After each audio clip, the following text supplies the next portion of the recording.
you ever think much about Job? Sometimes we don't want to think about it because there's so much about Job that is really hard to understand. How in the world, see, when I get to heaven, God's got, I think, some things to explain to me. How in the world does he let Satan come into a gathering and he's going about seeking whom he may devour, and he's there? But something happened in that early meeting of Job that I find really fascinating.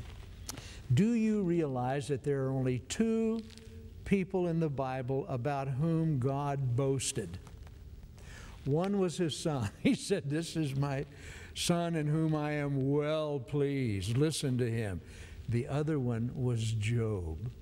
When Satan would come by, and apparently God did this more than once, very frequently, and he would say to him, "Well, have you seen my servant Job, man?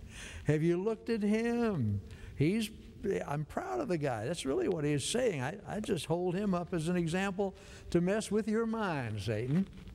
And it did mess with his mind, and he kept coming back and saying, "Well, you got him so protected, I can't do something to him to let you know what's really in his heart."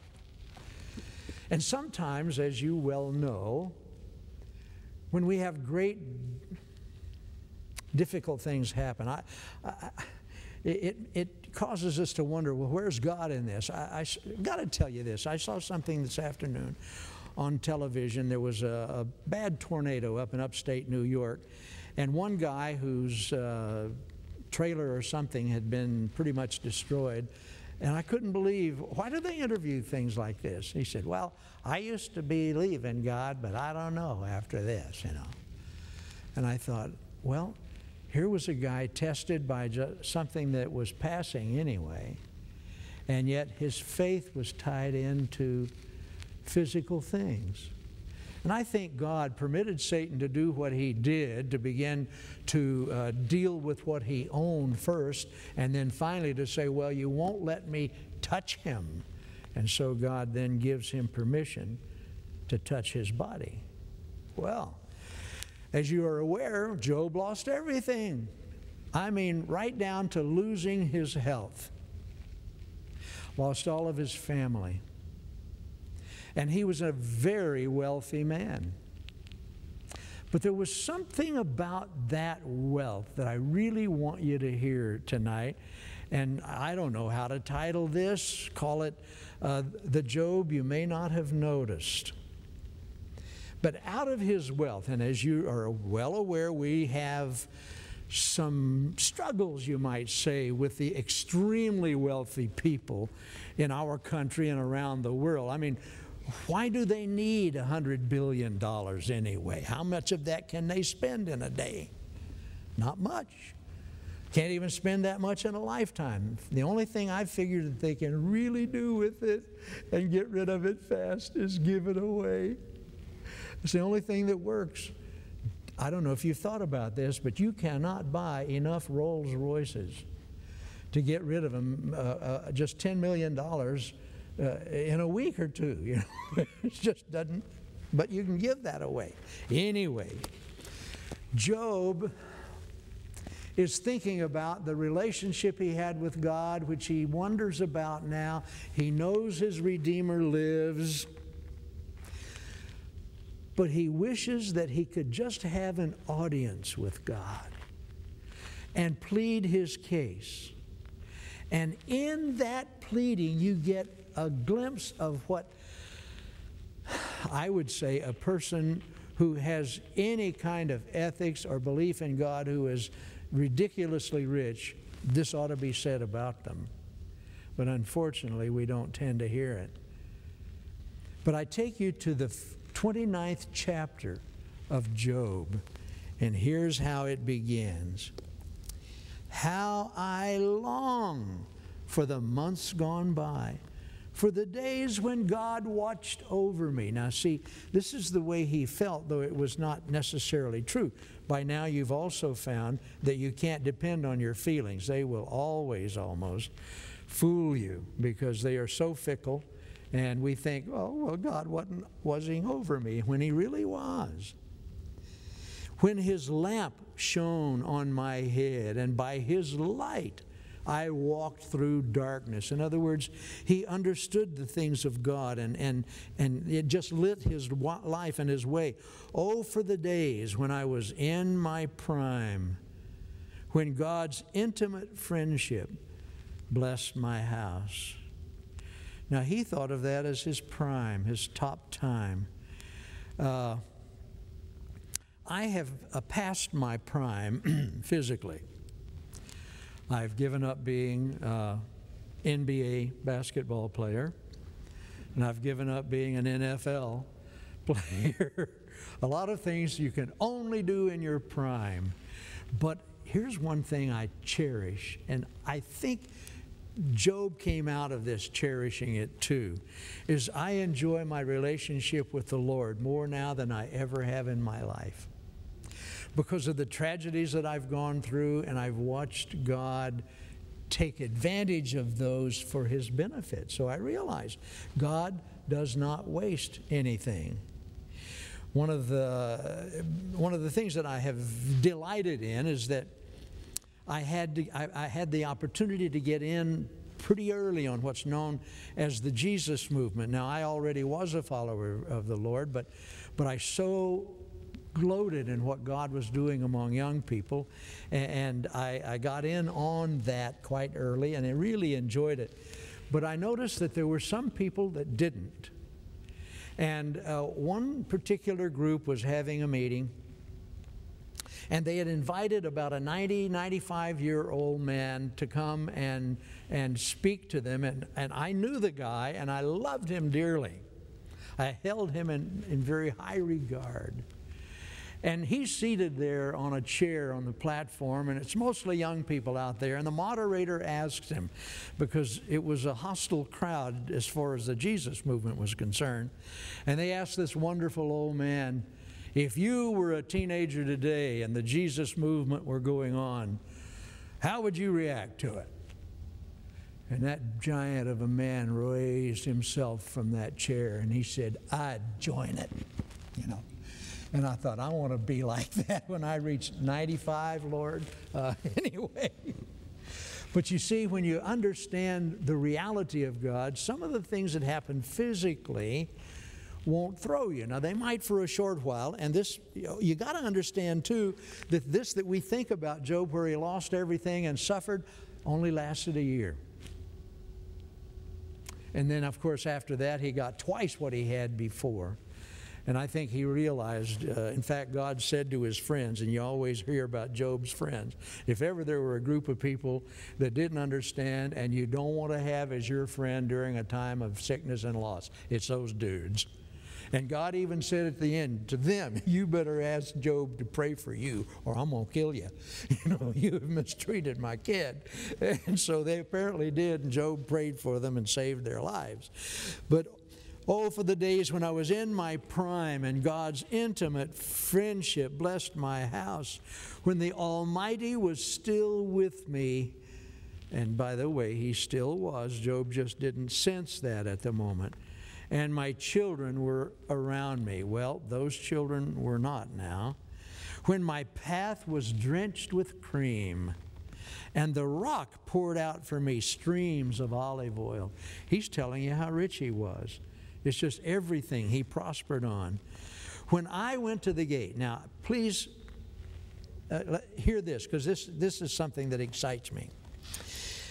When he went to the gate, the gates of the city was where Congress was of a city, where the business went on, where the mayor or the guy in charge of the city and the people who were important would gather.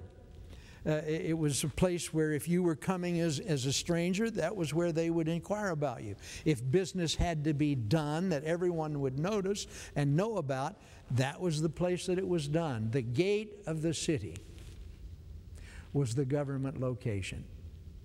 That's true of all of those ancient cities. When I go to Israel, one of the remarkable places where that gate still exists, and they think Solomon built it, is on the mound called Tel Megiddo, which has, I think, 20-some cities that it was built on through the centuries. When they destroy a city, They just pile it there and build on top of it and so forth. But there is a gate there where you really get a chance to see how it operates and where they would sit and where judgment would be. I mean, the trials would go on there. It was everything. It was the government. And he is telling you with this when he sat at the gate. What was it like when I was really part of the government? When I went to the gate of the city and took my seat in the public square. Now, the public square, it was not in the middle as it is often in our cities, but was there. And here's what happened when he would come. The young men saw me and stepped aside. Why? Out of sheer respect. They knew that here was a person who was so totally trusted and wise. Boy, they just stepped aside and honored his coming. Well, what about the old men? Well, here's what it says. The old men rose to their feet in honor of Job. This gives you a pretty good idea of how he was respected there. Now, the question becomes, why would that be true? You see, sometimes in our day, they honor you because you have power and you're dangerous. There are, to me, three really main kinds of leadership, and that's one of them is leadership by force, you know. I'm bigger than you, and I've got the guns, and you will do what I tell you to do, and that's a form of leadership, but it's one that we always try to escape. And then there's leadership that's because it's an institutional situation. We kind of have that in many ways in the church, in that the place called pastor is an institutional establishment, and if you have to change a pastor, you just hope that the next guy comes in fits the bill, you see, because the position exists whether anybody is in it or not, and so the authority comes just from the position.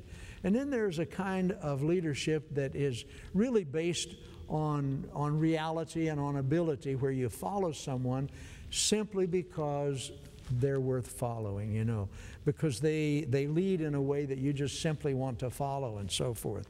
Well, this was the way Job was. He was the kind of guy that with who he was, people simply wanted to honor him, move out of his way, and listen to him. But let's keep going here. The chief men, that means the top dudes, I don't know what we'd call them, the Senate or the Supreme Court. The chief men refrained from speaking and covered their mouths with their hands. Wow. In other words, when Job arrived, they knew that there was wisdom present now that would be embarrassing if they even had anything to say.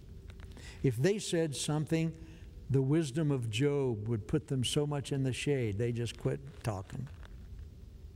The voices of the nobles were hushed, and their tongues stuck to the roof of their mouths. In other words, these are the people who had, I don't know what you would call it, DNA heritage, you know, king type of people with the families that obviously the DNA was working good in their behalf. The nobles, they were even affected. In fact, so much so that not only did they hush, but their tongues stuck to the roof of their mouth. That's fascinating. Whoever heard me spoke well of me. Isn't that interesting? Whoever heard me spoke well of me. And those who saw me commended me. Now, what this tells me is that Job was honestly who he was. It wasn't that he was putting on a show, but what he had to say and who he was just automatically followed and honored and commended because, and then he tells us why.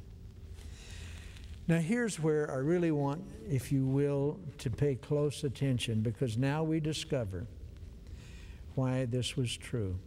Now I think we discover. See, this first part is just telling you how people reacted. But I think now we get into why God was proud of the guy. The sort of things that this ridiculously wealthy man did with his money and did with his life. And I think God's saying, hey, Satan, look at that guy. Just look at him. Proud of him, man. And here's what happened. He said, because I rescued the poor who cried for help. Wow. Jesus makes a statement, the poor you have with you always, when the apostles were not paying much attention to what was going on, and they wanted to take something that had been specifically given to honor Jesus and sell it because that way we can help the poor.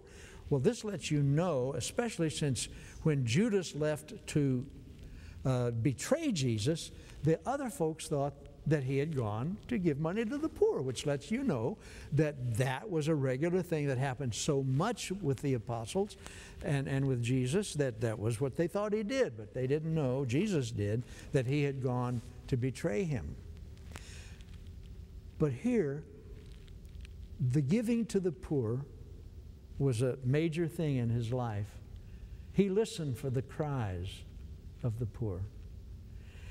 Well, some people take what Jesus said, well, the poor you have with you always, as a reason not to care for them. But that's not so.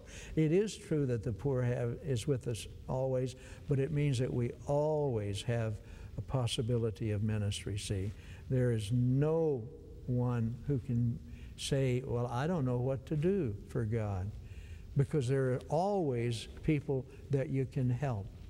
Well, that's not all that he says here.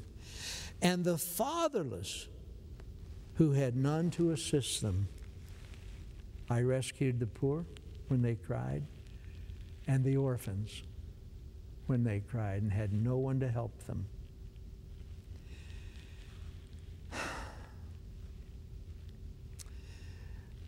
God loves people, but he has a special place in his heart for children.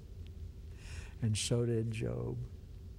And when he saw that someone in his bailiwick, we might say, in the area of his influence, was young and had lost a father. Now, if he was an orphan, if there was no one else who would take it up, you know how they dealt with that? And with widows, which we'll talk about in a moment, the way they dealt with it was they'd say, tough luck, guys, you get to starve now.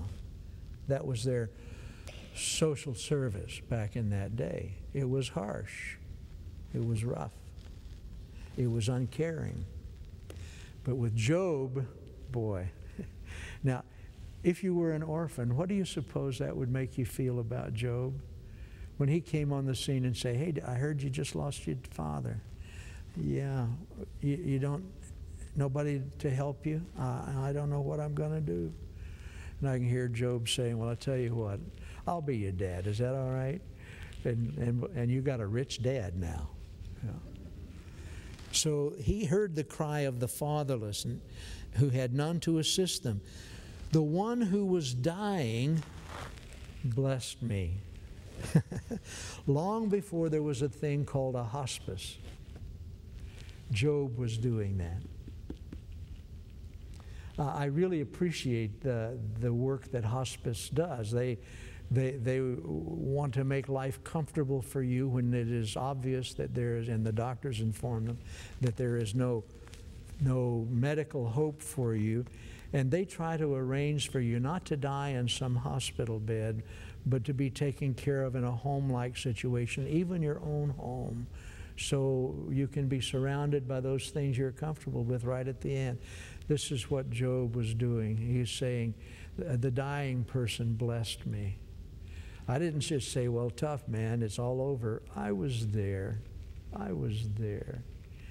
One of the things that I hear happening, and I wish we did it more, is there are a group of people, and I don't know any of them, and I only read about it once, and I hope it's still going on. And especially if the church does it, is they will, as someone has reached the point of death, I'm going to cry if I talk about it. They gather around and sing to them. They sing songs of Zion as they head into glory, you know. And I'm thinking, what a loving thing to do. I think Job might have done that. He might have organized some guys and he said, you got good voices, let's go sing to these people. Let the dying people bless us. And listen to this. I made the widow's heart to sing. Now widows, if their husband died and they had no sons or no relatives who could take care of them, their system of caring for the widow was to let her starve. It's just the way it was, folks. So when in the scripture you see Jesus hearing the wail of a widow whose husband had already died, but now on that funeral caravan was the only son she had, her last chance. You probably heard this. I like it. Jesus broke up every funeral he saw. You know? And he broke that one up too. He goes and he says, don't cry. And he does something that you're not supposed to do. It makes you unclean. He touches the guy, a dead person, and brings him back to life. And he gave the Bible, I love this, it says, and he gave him back to his mother. And I see that too in another glorious way, because one of the things I see Jesus doing is giving sons and daughters back to their mother and back to their father. In essence, raising them from the dead if they have decided on a life that does not produce life, but instead death. And oh, how our hearts cry for our children and pray for them and just keep saying, God, please. And then he does, you know. Then he does. And it's like he says, here, I've touched them now. I'm giving them back to you.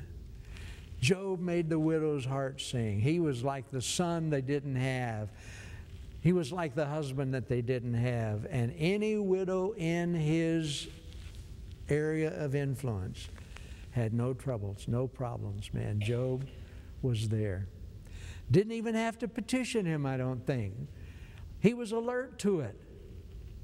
He didn't have a benevolence committee. Okay, you guys meet and come and talk to me. No, he was there. He was watching people. Sounds so much like Jesus. Man, I put on righteousness as my clothing. Justice was my robe and my turban. Does it ever bother you how often people that you lift up as heroes really mess things up? And you think, oh man, I thought he was a good guy. I almost don't want to even read the news anymore, because all of the people, although a lot of them that are falling aren't really my heroes necessarily. None of my heroes make it to the paper anyway. But I read constantly of people who, oh boy, they caught him with this drug, or they caught him doing this. And you thought, but I thought he was a good guy. Well, Job was. He says, righteousness was my robe. And everybody knew that. Nobody could say, well, have you heard about Job and what he does? No. I think he really had no private life. He lived such an open life that they knew, man, you are surrounded by righteousness. Now, one thing I've discovered in life, and Jesus was right about it, and I discovered it from him. He said, men love darkness rather than light. Why? Because their deeds are evil. And when we begin to live a darkness life, a life that we don't want people to know about, you know, it becomes obvious to a lot of people. But I think Job lived a completely open life. Everything he knew, you know. Check me out. My robe is righteousness. Justice was my robe and my turban. Ah, boy, justice, justice, justice. How do we get justice? I'm not going to ask you, maybe as you listen to this, how many of you have felt that you were subject to great injustice? I have been. Great injustice. And I realized that the system of the world cannot be counted on to give you justice, unless, of course, you are very wealthy, and then, of course, you can demand justice because you can hire as many lawyers as you need. The rich people don't pay taxes because they have 1,000 lawyers who hunt the loopholes. We do because we didn't know there were any loopholes. We just pay it as it is, you know. Well, justice was his turban. When you saw him, you knew that there would be justice in your case. You see, he sat at the gates, and so he knew what was going on. All trials, all systems, all complaints about what might be happening in a city, he dealt with them. And he dealt with them justly. Someone would come to him and know, boy, I hope Job is there. Because if he is, I will get justice. But he tells us more. Can you begin to see why God was pretty happy with this guy? Do you notice that everything about him so far is servant-hearted and others-centered? When you've heard me talk about the very nature of Jesus, that's the core. He was the one truly other-centered, servant-hearted person. And I think this is why God was proud of Job. He says, that guy's acting like my son. Wow. So let's keep reading. Because he says, I was eyes to the blind. How about that? Someone comes up blind, what does he do? He say, here's a cane, good luck. No. He was eyes to the guy. I'm sure that part of his entourage, if you please, were people that he that he could depend on, say, now there's a blind person. I want you to go and stay with that person and make sure they have a good life. Be their eyes for me. I pay your salary, don't worry. He can't do it. You see, being blind back in that day was far more difficult than today. A king, if he had been captured by others who hated him, first thing they'd do is put out his eyes, and then they would chop off his hands, especially his right hand, because your eye and your hand represented your strength, which, by the way, I'll get to maybe tomorrow night because of something I want to share with you. But Job saw to it. Maybe he had guys that he specially trained, because there'd be a lot of blind people. Have you noticed how frequently they showed up in the Gospels? They seem to be everywhere. And Job, they had him like that back then. There were no medicines to improve your eyesight. Glasses had not been invented yet.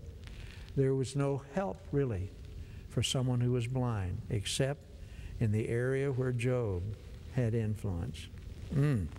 I was eyes to the blind, and I was feet to the lame. I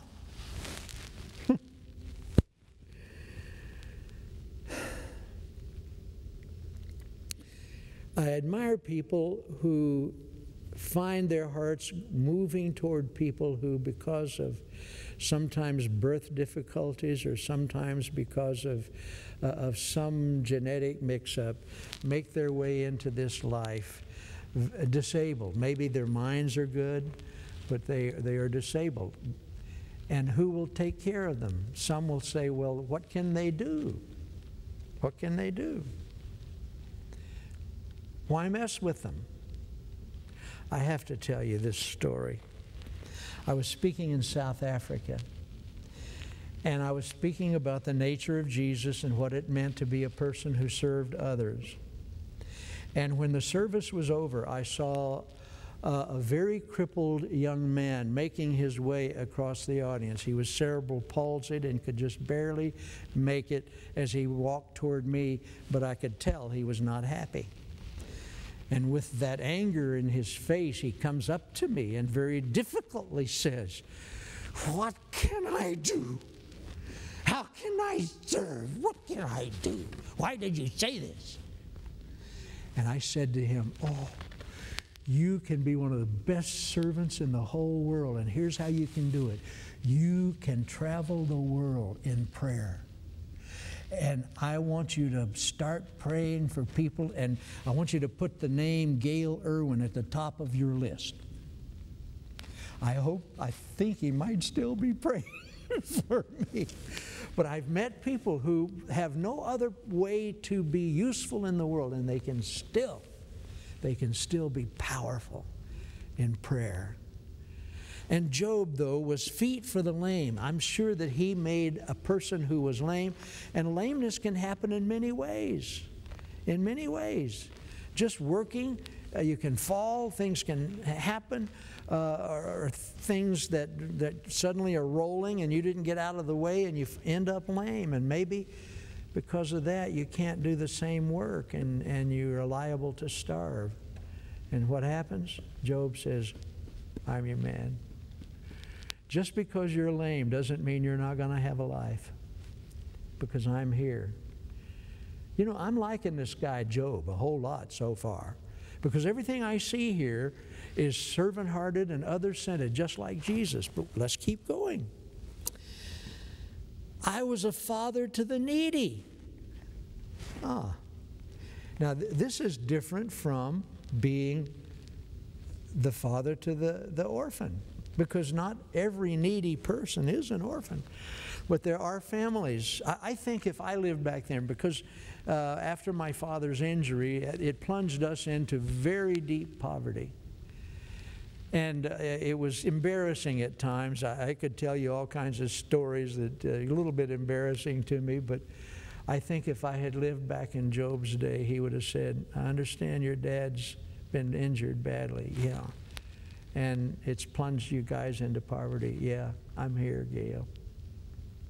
I think Job would have found me. Wow. He heard the cry of the needy. It wasn't like, well, you know, they're supposed to be needy because the poor you have with you always. No, no, no, no, no.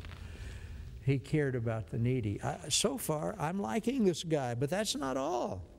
I took up the case of the stranger. Dare I say, immigrant? When he saw someone, and you know, when you're a stranger in a strange land, you're defenseless. You don't know what benefits you have or can count on. You don't know what justices can occur to you. You just don't know, and you feel very, very vulnerable. But any stranger that came into his land, and by the way, the Bible had told us to treat strangers this way. He was there. Nothing bad was going to happen to that stranger. If somebody felt like, what are you doing here? Aren't you a member of that group that's an enemy of ours out there? And sometimes you mistreat people like that, but not in Job's country. He says, I was their lawyer. I was the guy who took up their case. You could count on me. But he isn't through, folks. Listen to this. I broke the fangs of the wicked and snatched the victims from their teeth. He was the police force. When he saw someone being robbed or someone being mistreated in a way, he had the power to go and snatch them out of that and bring justice to that person and set people free. He was a freedom agent, which is one of the definitions of being a servant, an other sinner. You want to provide freedom for other people. Job was doing that. Can you understand by this point why God said, that's my man? You know, hey, Satan, take a look at him. You ain't got anything like that, do you? By the way, one of the leading atheists in the United States, and I've never understood quite why they want to push their case, because what do they have to offer us, made an admission. He said, you have to admit that Christians are nice. We're not. And he said, you didn't see a bunch of us atheists down on the Gulf Coast helping to rebuild houses after Katrina. My mom and dad's house was gutted by Katrina. Their house was put back together by 18 different churches. From as far away as Washington State, people came. Some of them knew me, but most didn't. Some of them I found out had found my parents' house, and they would say, is this where Gayle Erwin's mom lives? You know, okay, well, we're here, you know. But it wasn't the government that put their house back together. It was churches. And I like that. I think that is something that says something good is in the heart of people. When things like that begin to happen, and otherwise you would lose everything. I thought, he says, I would die in my own house. My days as numerous as the grains of sand. My roots will reach to the water, and dew will lie all night on my branches. My glory will not fade. The bow will be ever new in my hand. And then he goes on, he says, people listen to me expectantly. Hey, Job, what's the latest? We want to hear from you. Waiting in silence for my counsel. After I had spoken, they spoke no more. They didn't say, well, can I go hear from somebody else? No, this is it. My words fell gently on their ears. They waited for me as for showers and drank in my words as the spring rain. When I smiled at them, they scarcely believed it. The light of my face was precious to them. I chose the way for them and sat as their chief. I dwelt as a king among his troops. I was like one who comforts mourners. That's pretty complete, isn't it? Pretty complete. What in there was self-centered? None of it. None of it. This is the way God is. Here, and this, most of us consider this to be the oldest book of the Bible because it doesn't have any of the things that would come after the law and so forth. There was just something about Job who decided, I know there has to be a God and I want to know him and I want to live for him. And I think God revealed himself to him. And Job said, that's what I want. And he lived it out. And he lived it out. And God says, Satan, take a look at that guy. He's all right, man. Now, I really would like for God to boast about all of us. I'd like for God to boast about me. I don't want to go through what Job went through. And some people are afraid, well, yeah, but if I really nice, something bad will happen to me and I won't be able to understand it. Job didn't understand it either, and I don't understand it either. This deals with why do the righteous suffer, and we still don't come out of it fully knowing. But we do know that God had never abandoned the guy, and when it was all over, he had twice as much as he had before. He was twice as blessed, and I think he was twice as good a governor. I think he was the government. And his reign, so to speak, his influence extended way on beyond. I'm impressed with this guy. But I also am impressed with the fact that when God called Abraham, he said, in him all the nations will be blessed. Ah. Well, another thing, he promised Abraham prosperity and things of that nature and so forth. And spiritually, that's all been taken care of now after Jesus. We all sit in heavenly places, and all of that is with him. But there's one thing left in that for us to do. And in Acts 3:25, we hear about it. See, we, because of Christ, are sons and children of the prophets and so forth. And we have one job left to do, and that's to bless people. Isn't that great? Just be a blessing. Serve. So much like Jesus. And so there you have it. I'll never be rich enough to do the kind of things Job does, but I am here, and I can pay attention and do what I can to help. I can pray. I can observe, as we all can, and say, God, I want to live like you as much as possible. Help me to serve. Help me to be other-centered. Help me not to think, well, but what are you doing for me? But how can I help you? If I were God, I'd be proud of Job. That's all there is to it. And I'd be happy to double his income when it's all over and give him twice as much as he had. And I think God does that kind of thing for us too in a spiritual way, the more we serve him. Thank you, Lord, that you're that way. And thank you for telling us the story of Job and letting us hear probably why you were proud of him.